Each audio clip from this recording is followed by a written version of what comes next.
So the Quran has left no loopholes, and the Quran also has not given the chance to someone or for someone to say, continue oppressing him because he will continue forgiving, no problem. Do you know there is a story where there were three very pious people in the masjid, and there was one youngster. So the youngster was told, you know, those people are very pious. The one in the left is still young. The one in the middle is more pious than him, and the one in the right is extremely pious. So he said, how can I know the difference between he who is pious and he who is not pious? So the youngster was told, well, they concentrate a lot. So he said, all right, let me see. He went to the first one, Salamu alaikum. No response. He was involved, this man was involved in his dhikr and recitation of the Quran, no response.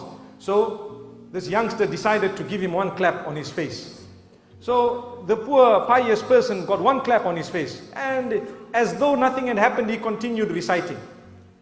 Now the man says, yes, truly these people are pious, and the sign of it is that they don't even notice what goes on around them. Let me go and see the one who is more pious than him. So he moved slightly to the right, and he greeted again, no response. He gave this man one solid clap. The man got up and says, is your hand okay, brother?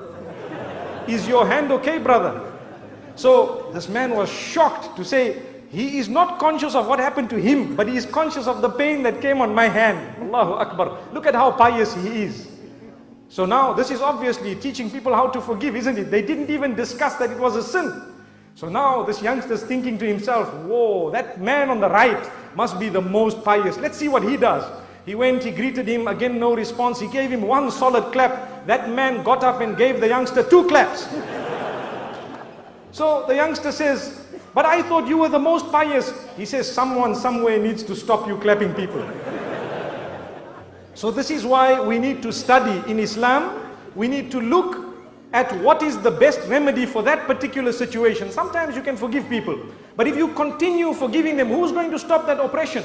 This is why the hadith says that if you do not stop an oppressor from oppressing others, then chaos will overtake the whole community, and then you will make dua to Allah subhanahu wa ta'ala and He won't respond, because you will be collectively guilty of having allowed an oppressor to keep on oppressing or keeping on oppressing the rest of the people. So it's important that we balance it as we have been taught. May Allah subhanahu wa ta'ala grant that to us.